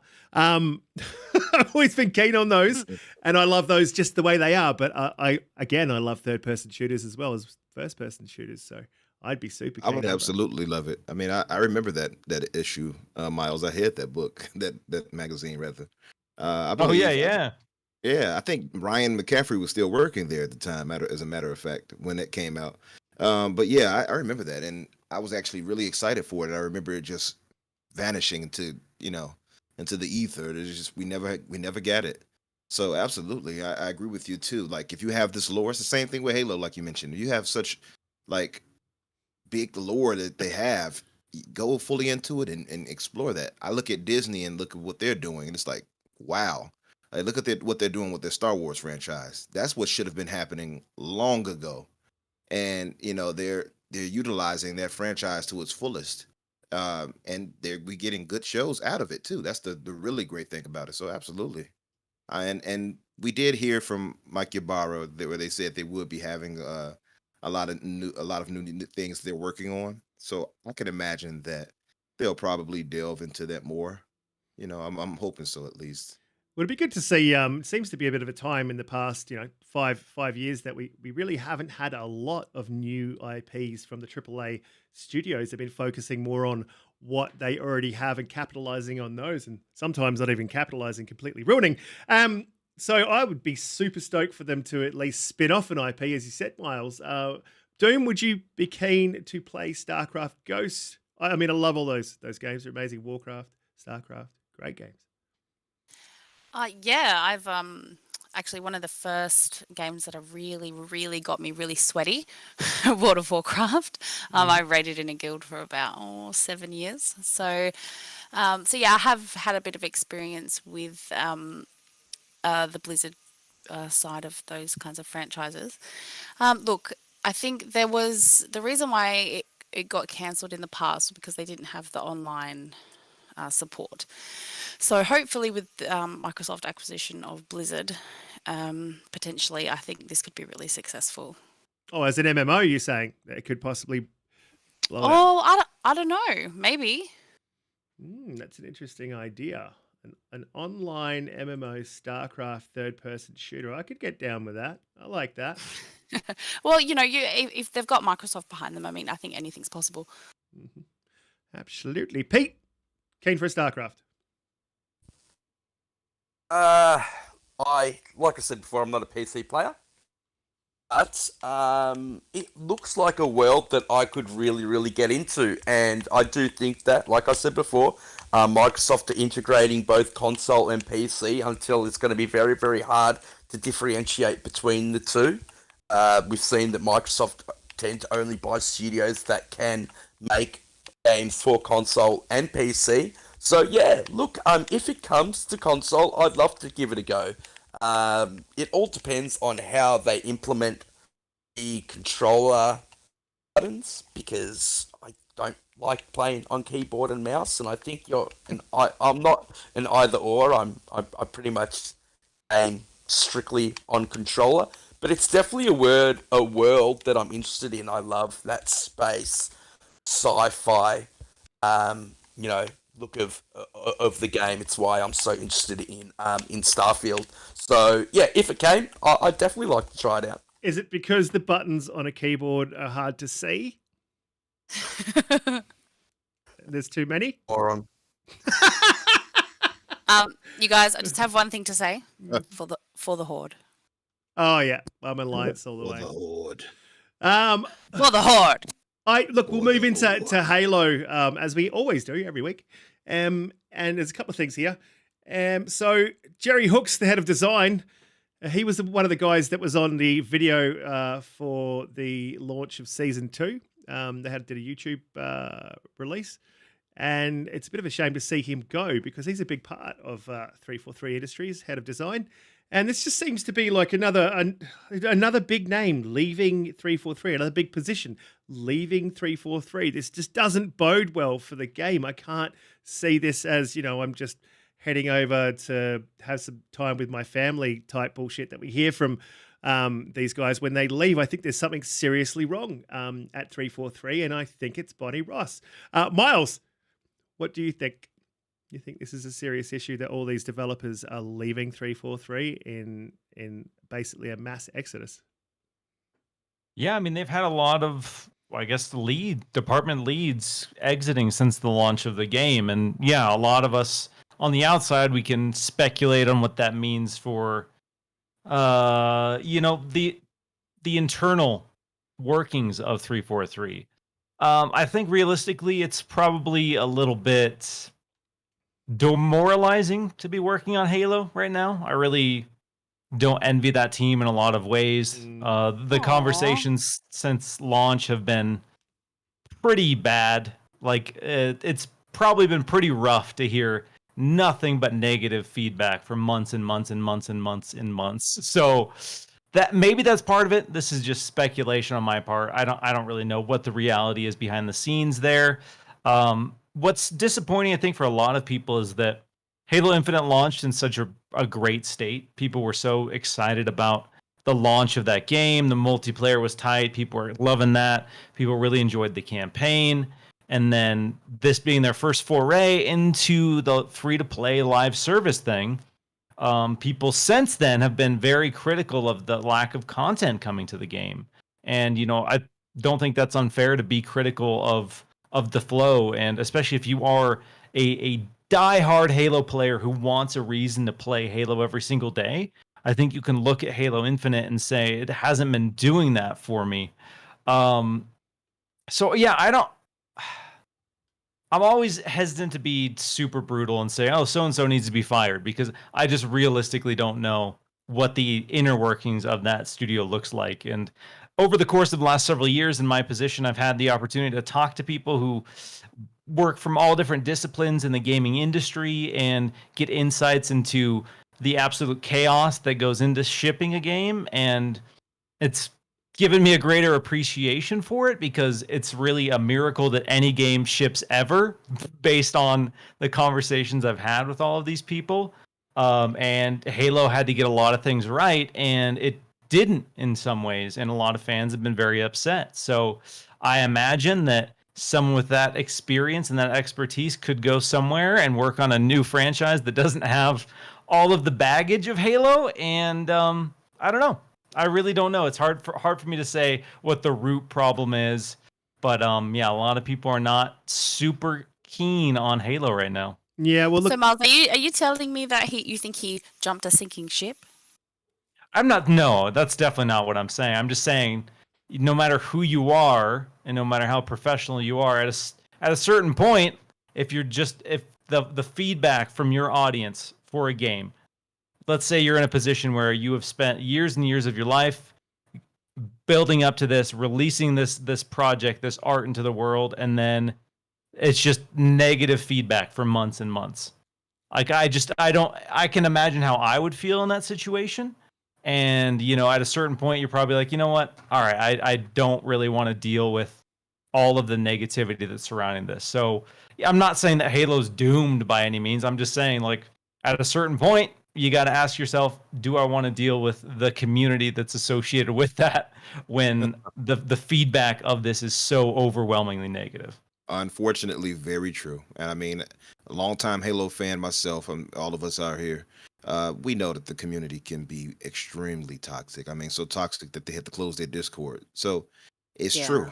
It's unfortunate, but it is worrying as a fan, because we've had a few people leave like this. So now him as the lead designer for multiplayer, you had Andrew Witz, you had Chris Lee, Tim Lungo, and Mary Olsen. It's like, okay, now I'm starting to get a little worried. You know what I mean? It's a lot of strong, big time departures right there from the franchise. Mm. So, and Yeah, a I'm lot not of high really profile exits shortly after exactly, launch. exactly. So I'm a pretty optimistic kind of guy. So I don't really like dwell into the or delve into the negativity when it comes to things. But just realistically, I mean, it does look, you know, optic wise, it looks pretty bad. So I just don't know. I don't know. I don't know. I see some are saying like, they figured that he was part of the issue for what failed with the multiplayer, but I'm not so sure of that. I think it No, was a no. team measure as far as what their plans were, and it just didn't come together. But Yeah, see, I agree. I I agree just, with Miles as far as how like so much of the fan base could positively or negatively rather turn some people away. I could see that. I disagree with people saying that he was part of the problem. That multiplayer um, is the bones are absolutely brilliant. Like for tennis in the chat there, mate, you're going to have a great time. And if you're just I diving agree. into it now, like there's enough content for you now for at least a good 4 to 6 months. I think. Like if you're just diving into it now, it'd be pretty Yeah. difficult to get sick Yeah. of it in 6 months. And the bones are absolutely amazing. And I cannot believe that the head of design of multiplayer or the head of design of the game is part of the problem. They built a great game. I think, and I've been saying this and banging this drum since day one. I think part of the problem, and Miles, I'll go to you quickly, and then we'll go to Pete and Doomy because I just want to get your opinion on this because, as you said, you know a lot of the guys in the industry. I think the management was poor. There were rumors coming out that they were trying to develop 5 games at once before they decided on one. That was going on for years, for 2 years, was the rumor. Before they decided on which direction they were going to go. I just think the management of the studio, if you look at everything optic-wise that you can see from the outside, as you said, this is just speculation because we're obviously not in the studio. You look at everything and the evidence, and it just seems like it's been a poorly managed franchise from the get-go. And I'm not even talking about just Halo Infinite. I'm talking, you go back to, Halo 4. There were some design choices that were really bad there. And it's honestly, as a Halo player and someone who loves the Halo franchise, with the TV show coming out this year and just the poor performance of the game insofar as its live service aspect, it's really heartbreaking to watch. And someone's got to be responsible for this. And I really just can't. It's got to be management. Every time that there's a problem with anything in any world, in any workplace, the buck stops with the management.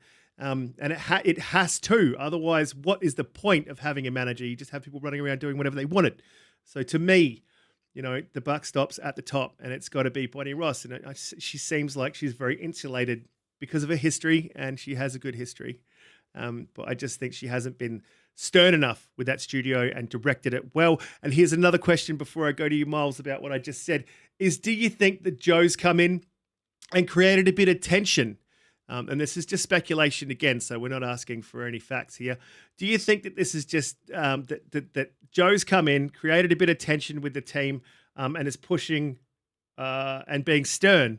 And some of these guys who have been in their lead roles for some time aren't liking the way that things are going, just based on personality wise, and Joe being stern about which way he wants Halo Infinite to go. Yeah, again, it's hard to say what the reality is behind the scenes. You could look at it that way and say, yeah, maybe there were people who they had a different vision for what Halo Infinite was going to be, and we have heard reports that there were different archetypes and prototypes and design principles in place. But the reality is that all games in this day and age, I think, have that phase where they're trying to figure out what that loop is, and I don't think iteration in of itself is a bad thing. But yeah, you touched on management, and I think the qualities of any good leader is ultimately, bearing the burden of shortcomings, of failings, and it's important for that person and that individual to step up when they need to. In terms of why people leave, it's always hard to say. I think what I've always talked about is, a big publisher regardless of what you have in the pipeline, regardless of financial quarters and all of that boring business stuff. At the end of the day, you need to listen to what your teams are telling you. And if you have a team telling you that you need more time, you need more resources, you need whatever it might be, and you ship a game anyway. And I don't know that that's the reality of Halo, but I mean, we know it shipped without co-op. We know it shipped out without some other features. We know it shipped without a solid roadmap for maps and additional content. So I can't imagine there weren't people behind the scenes saying, you know, we need more time, we need whatever it might be. And then when the game came out and people were mad because it didn't have the things they were complaining about it having, if I was in that position, I would be frustrated. If an executive or a leadership team did not listen to the feedback I gave them about the quality of this product, and then the product shipped and people were unhappy about it, I would be personally very upset with that. And again, I don't know if that's the reality, but with big budget games and big publishers, that holiday quarter is a big deal. And again, I don't know what the reality was behind the scenes, but in hindsight, I'm wondering if Halo Infinite just came out in the holidays just to, have that nice marketing beat. Mm-hmm. Yeah, sometimes I think that as well. It seems like they just kind of wanted to make sure they hit that target date almost. Which is a shame, and you should never ship a game when it's not ready. So that's why this Starfield delay, we won't talk about that in any detail, but this Starfield delay can only be a good thing. It sucks, but it's a good thing. Delays are always a good thing for the team, for the game, and for the business. Doom, go to you. What do you think? Look, I think managing teams can be very overwhelming, and there's a lot of layers, and look, we can speculate all day about the reasons why they left and all of that, but I don't think that really gets us anywhere. The fact of the matter is, there's a position and available, many positions available now at Halo, and I think if we look at it in a positive light, we can see that as an opportunity for the game to get better. And perhaps some of the consumers' fears and concerns they may be addressed. So who knows? But yeah, I think speculating over this kind of thing's a little bit pointless. Well, they keep telling us that it will be addressed, but then it doesn't get addressed and things get pushed back. They keep making promises or making claims, and then they don't happen. Pete, I know you're a very passionate Halo player. But one thing that I'll add to this conversation now as we go to Pete, we had a discussion a few podcasts ago about them doing pod drops. And will they bring content into the pod drops? And apparently they will be bringing content. Pete, what are they dropping? So I heard that the first pod drop is dropping June 28th. And in that pod drop, we can expect doubles to be coming. So basically a new mode. I mean, so the same modes, but played in a different way. And I suppose I have to take an L on this because I thought they would just be quality of life improvements coming in drop pods like Joe Staten alluded to. But yeah, it looks like we're getting doubles. Not only that, I wouldn't be surprised to see VIP. If you go to Footed Ghost's channel and watch him playing, he's actually got a build of VIP in full playable state that you can go to, and if you put in his code, you can he's actually got the game mode in custom games, and anybody can play it. And he said the only thing missing from that actual mode is Jeff Stice's voice, over it. So doubles. The game, yeah. So basically, doubles and VIP could possibly be dropping in the first drop pod, June 28th. So something to look forward to. Some good news to be looking forward to. In terms of Jerry Hook, I actually sent him a message on Twitter. I don't think that people get enough positivity. I think that might have been one of the reasons why he left. I said to him, good luck in whatever you choose to pursue in the future.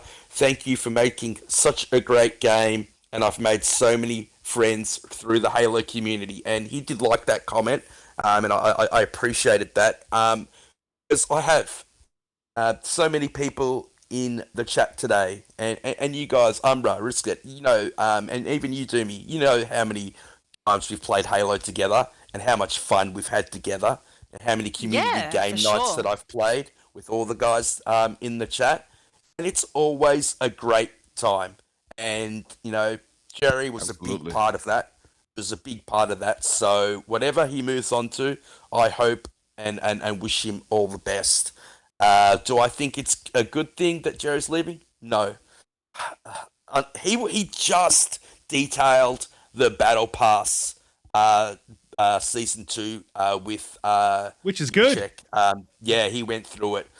Not only that, he was one of the few people to respond to the fans on Twitter when we said we didn't want as many challenge swaps and XP boosts in in the battle pass. They listened when we asked for credits to be given out in the battle pass. He listened and he responded, and they implemented both those changes. So he was one of the few people that you could talk to over Twitter, and he would take your feedback on and then implement those changes. So it is sad that he's leaving. I don't know why. I've heard from a lot of people that whenever you work on something you love, and Jerry obviously loved Halo, you do tend to lose a little bit of that love because, it becomes so incredibly stressful.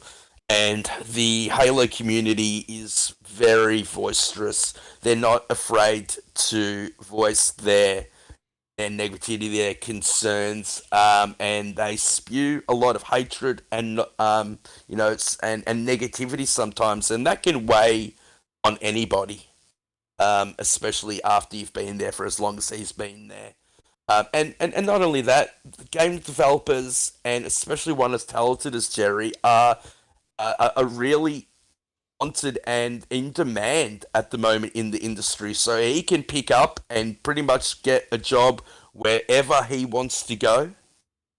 And it will be on a franchise that isn't as big as Halo, so he can quietly work on it, do his job, and not have to take his job home, which I'm sure he has done, on the Halo series. So that work-life balance that everyone talks about is so important. So yeah, good luck to Jerry on whatever he does. I don't think this is good for 343. I don't think it's good for Halo. But yeah, what can you do? Absolutely. I don't think it's going to be a very good thing. But well said, Pete. Well said. Absolutely. I do wish him all the best wherever he goes. And they have done a great job with the game insofar as its bones. It's just content, but they are bringing content that's positive. To get modes in a pod drop is a huge positive. And as we said a few shows ago, if they do start dropping these pod drops with content in them, I think you'll start to see the Halo community come a little less viperous. I won't go to the panel on this one, but I just wanted to throw it in there that Battlefield 2042, a franchise that's near and dear to my heart, announces it'll cease support for Hazard Zone, and it's dropping the player count and the servers from 120 to 64, which will make those massive maps feel emptier than they already did. I really hope that Battlefield pulls its socks up in the next iteration, because man, I love that franchise. If it comes back, I will be nothing but happy. And they shouldn't have messed with it after Battlefield 1. They should have gone modern, and it would have been absolute fire.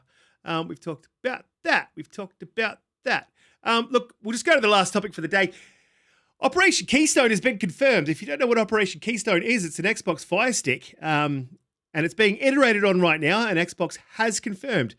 This is the quote: "For a few years, rumors have persisted that Microsoft was exploring building some form of streaming stick to offer the Xbox Cloud offer Xbox Cloud gaming via a more affordable dongle, similarly to the Chromecast and Google Stadia. The first hint was Project Hobart. More recently, a codename Keystone appeared in an Xbox OS list, lending fire to rumors that Microsoft was continuing to explore the additional hardware for Xbox lineup. We can now confirm that this is indeed true. That is fantastic news. getting gaming out to everyone and making it more accessible is only a good thing. It's not something that I think that the hardcore players are going to be interested in, but I think this can only be a really good thing, especially in the maybe there's some third world countries that can't afford to get an Xbox, but they can afford a Fire Stick. If you get a controller and a Fire Stick for $50, $100, $200 even, that's a hell of a lot cheaper than what you'll be forking over here in Australia, which is $750 for a console. Miles, have you heard anything about this in the background? Yeah, so the Keystone, the Xbox streaming stick, it's been a rumor for a long time. And then Jez Corden put out an article over on Windows Central, and we actually got a statement from Microsoft on Keystone specifically. And it sounds like they are iterating on this device, so it's probably not something that's coming in the super near future, but it sounds like they are committed to figuring out some kind of solution for a bigger, broader audience. Because we've heard Phil Spencer come out and talk about, reaching billions of gamers across the world, and they're leaning into mobile with cloud gaming. They're leaning into PC. They're really trying to go wherever the audience wants to be. And I think in this day and age, you really have to meet your customers where they are. Like, as much as I'm a filthy console heathen, love my console, the majority of people will never, ever spend $500 for an Xbox or a PS5, ever. And like, as much us in our bubbles, we talk about, gaming is expensive and blah, blah, blah. For some people, that is a barrier. There are people with like $500 plus $60, $70 a pop. No, I'm good.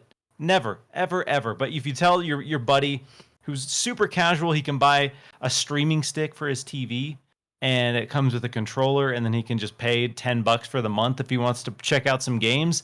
That is way more appealing to a broader audience, and I think that is who they're targeting. This isn't meant to replace the core people who want a dedicated gaming PC or a dedicated console. This is for people who would never buy those, but still have a kind of passing interest in checking out what's new in gaming. And again, convenience is key, and if you can get Xbox Cloud Gaming good enough through the streaming stick, as we've seen with Netflix and other subscriptions, you can look past some resolution dips. You can look past some latency if the experience is good enough and close to a native experience. And I think with each passing year, we get closer and closer to that. So I'm not expecting it this year, but maybe holiday 2023. That'll be a nice little supplemental offering for the Xbox lineup. Absolutely. I think this is what they are targeting, exactly what you said, the broader audience. And Pico Track in the chat said no good for regional. There's so many people who wouldn't touch, a $700. Well, for us, $750 for a console. There's so many kids. I mean, think about small kids, and you can go out and get a Fire Stick for $150 or whatever it is, bundled with a controller, and you've got kids in the house, and that's a cheap option for you instead of having to go out and fork out $750 for a console. In Australia, that's just absolute gold. I think it'll be pivotal, on how they market the Fire Stick and how hard they market that Fire Stick as to how quick and well it's uptaked when they release Umbra. What do you think about the Fire Stick coming to Xbox? It's been a long time rumor. Almost seemed like it was obvious from the start. So I think it's smart. Definitely opens the door for Phil's vision of, reaching 2 billion people. It's just, more digital future. I'm all digital myself, so it just makes perfect sense to me. It's much like, a Fire Stick or a Google, the Google Chrome in a way. So I think it makes perfect sense. I'm interested in seeing them showcase it, hopefully at this showcase. So maybe we can see something about it and see what they show us. Obviously, it'll come down to your internet. But yeah, I think it's smart. I think it's a way to get everybody into the ecosystem. So it makes perfect sense to me. By the way, we had a question from Rebelos from Miles a while back, but I'll let us get through this first. Yeah, absolutely. I've got that question written down, and it'll be the last thing I pull up. I'll go to Dome. Anything on the Fire Stick that you're interested in? I mean, I know it's not a hardcore gamer really topic, but it is exciting to see Xbox expand their ecosystem, Cutie. Yeah, I think it's an opportunity for them to reach a broader audience. But I do agree with some of the things that you all have said about the limitations that perhaps the internet connection does have. Like myself, I do live in a rural area, and the best internet you can really find without spending a lot of money like I did is ADSL2, and that our towers are just shocking. So but in saying that, anyone who does have a solid internet connection will probably enjoy this. So, and it is it's definitely something that we'll see more of in the future. Yeah, and more money into the Xbox ecosystem. Whilst we don't get any of that, what we do get is a stronger ecosystem, and that can only be good for us gamers who do game on Xbox. Pete, you looking forward to the Fire Stick, thinking of trying it when it comes out? Well, I don't need to try it, mate, because I have an Xbox. So I don't need it. It's not for me. I'll always prefer to game natively. I'll always prefer to go game on a console. That latency is a big deal for me, especially when you're playing shooters and things like that. For the casuals, this is a great thing. Look, for smart TVs, I can see the app being integrated directly into them. So we know that Xbox has got to deal with Samsung, although we don't know when it's coming out. Samsung TVs will have Game Pass directly built into them. I can see the same thing for LG.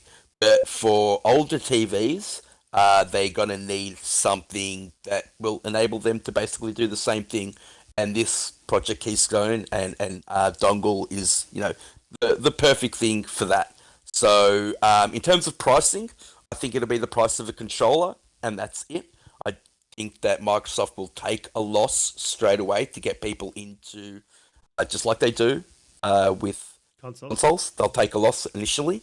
And you'll get maybe a month, maybe 3 months of Game Pass included in that. So you'll have your games straight away. All you'll need to do is buy that controller, plug that dongle into your existing TV, and Bob's your uncle. Away you go. More people gaming, better. It depends on how well... it really depends on what games they play, on whether or not they're going to like it, because I do think that latency is still an issue. And I'd really like to ask Miles, I forget the actual numbers, but I think it was something like 25 megabits a second to get 4K 60, and if memory serves, I think it's 10... this was for Stadia, and then it was 10. I think I'm not sure if they're not even going to have that on Xbox. But then 1080p 60 at 15. So a lot of people have that type of internet connection, but I forget the specifics. Yeah, right now I should say cloud gaming on Xbox is 1080p 60 is the highest resolution and frame rate, and that's since they upgraded the server blades to Series X. So maybe as, the tech improves a little bit, we'll see that resolution increase. And I imagine, with a stick, if you're connecting this to a 4K TV in your living room, which I imagine that would be the bulk of the audience, I would hope there's at least some sort of upscaling. But yeah, like you said, most people, I guess I shouldn't say most in the US, because the entire middle of the US does not have good internet. But a lot of people in the US have an internet that's fast enough for that, and it will be a good option for them, but obviously not a option for everyone. Do you know the specifics of what speed you need, what download speed you need? I forget off the top of my head. I forget. It would be in between 25 and 30 megabits per second down to do 1080 60. And I mean, that would be the majority of people, I dare say, unless you're in a completely rural area. Absolutely. Well, it can only be a good thing. As I said, bringing more gamers into the ecosystem never hurts an ecosystem. We hope not. Anyway, look, that's the end of our show. I'm going to do outros and say goodbye to everyone. But everyone in the chat, you guys have been absolutely amazing. We've had a few new people come through this week, and we really appreciate all the new people. We really appreciate all of you guys who have supported us from the very beginning as well. So thank you all for coming again. Miles, Don Pierre, fantastic to have you on the show. Unfortunately, there wasn't a hell of a lot of news this week for us to chew over. So hopefully we can get you back when something big happens. But thank you for coming along, mate. Really appreciated all of your takes and your time. Please let the people know where they can find you, what you're up to, what you be playing. Yeah, appreciate you guys. Good hanging out on a nice Friday. Good way to kick off the weekend. Talk about some video games. If you want to get a hold of me, you can find me on Twitter at MilesDompierre. If you want to check out what I'm working on, you can find my content over on WindowsCentral.com and YouTube.com/WindowsCentralGaming. Fantastic, man. Again, thanks for coming on. Umbra, always been... For the two people in the industry who doesn't know who Miles is. And isn't already subbed to Windows Central Gaming. I'd say everyone in the chat already knows where it is. That's why I'm not I linking would say so. I'd normally link people's YouTube channel, but I'm fairly certain everyone's subscribed to you. But I will find it and link it anyway. Umbra, always holding down the show. You've been a fantastic panel member from the very, very beginning. Please let people know where they can find you, what you're up to, and what you'll be playing. You guys can also find me on Twitter under Umbra Infinite or Infinite Umbra. I think I'll be playing some Halo tonight and probably tomorrow later at night. I'm actually appearing on Spooky Sprocket's podcast tomorrow, so I might be a little late for that. Miles, I want to thank you, brother, for coming through and gracing us. Absolutely a major get for us. So even if you feel how you feel, for us, it's a big deal. I almost wish we'd hit. Yep. I'm sorry. Go ahead. I was just going to say, I absolutely enjoy hanging out with you. Had a good time. Appreciate you sending the invite. Again, I always talk about this on my own show. It's just weird that anyone cares about what I say about gaming at all. So appreciate it. Always appreciate it. Oh yeah, man. I almost wish we had your outro queued up to to do you out of here, right? But yeah, definitely appreciate you coming through, brother. Maybe next time we got to get you to sing with me or something like that. I know you played in a rock band. Oh my God, we actually tried to get through a whole podcast without you singing, bro. Yeah, I know, right? I had to stop myself for this one. I'm actually in a rock band myself, Miles. Yeah, I was in a death metal band, so not a lot of singing, but a fair bit of growling. Yeah. But yeah, appreciate you coming through, brother. Really. Awesome, fantastic. Doom Cutie, third show, loving it. Fantastic to have you coming back again, and we will definitely be having you back week after week. Please let people know where they can find you, what you're up to, and what you'll be playing. Speaking of me coming back, I actually did have a dream about you, Risket, and Uh-oh. Oh my. This is a different podcast. Well. The After Dark episode or what? And actually, you told me after this show, this happened in my dream, after this show that you didn't want me on the show anymore. So that's actually really nice to hear. Oh, good. Oh, I think it was what Jedi did the last time. I think it just stuck with you and it became a nightmare. All right. Yeah. That's what it was. It was Jedi. Maybe. Transference. You're planting those seeds in my subconscious. Look, thank you so much for always having me. Panel, amazing. We always have incredible guests. And Miles, thank you so much for giving us your time today. You've been wonderful. This week, you're probably going to catch me playing some Witcher, probably. And most likely, Ashtray and OB Xbox will drag me on to Fortnite. But we always do have a good time. So we'll definitely be jumping on there. You can find me on Instagram. You can find me on YouTube. You can find me on Twitch. You can find me, I'm across everything. Just search for Doom Cutie. You'll find me. Fantastic. Xbox Obi will be watching Obi-Wan on repeat. I don't think he'll be playing Fortnite this week. You must watch it like straight after. You can't do anything else after this podcast. Oh, I gotta go pick up the in-laws, but as soon as I pick them up, I'll be dropping them at the front door and running straight inside, turning it on. I can't wait. Just send an Uber. Just send them an Uber. Oh, that's a good idea. Pete, thank you again for coming every week, holding down the show. Amazing panel member. Love your takes. Well, most of them. Please let the people know where they can find you, what you're up to, what you're playing. Look, you can find me on Twitter at JediKnightPete. You can find me on Xbox at JediKnightPete. I'll be playing Sniper Elite 5, and I also want to do the Entrenched event on Halo. So I'm currently on level 5 on that. I want to get a couple more levels up. Not sure what we're playing tonight at Community Game Night, but if you guys want to join in, please do. At same bat time, same bat channel, as Doomy wanted to say. And I just wanted to say thank you to the panel, and Miles, thank you for coming on, mate. I've been watching your videos for ages. It was a pleasure to meet you. yeah, I mean, your knowledge and passion about gaming is, second to none. So thank you very much, mate. Appreciate you. Oh, appreciate you making a man blush out here, It'd be good if we had a camera so we could see it. Anyway, guys, thank you very, very much all for coming out. The chat, as always, has been amazing. Thank you, guys. We've got a lot of questions this week. Keep it coming for next week. I love getting those questions in. I will get to them. I do write them down like an old dinosaur. I need to find a quicker way of getting those chats saved, and I will for next week. But as I said, thanks for coming along and spending some time with us on the show. And we'll see you all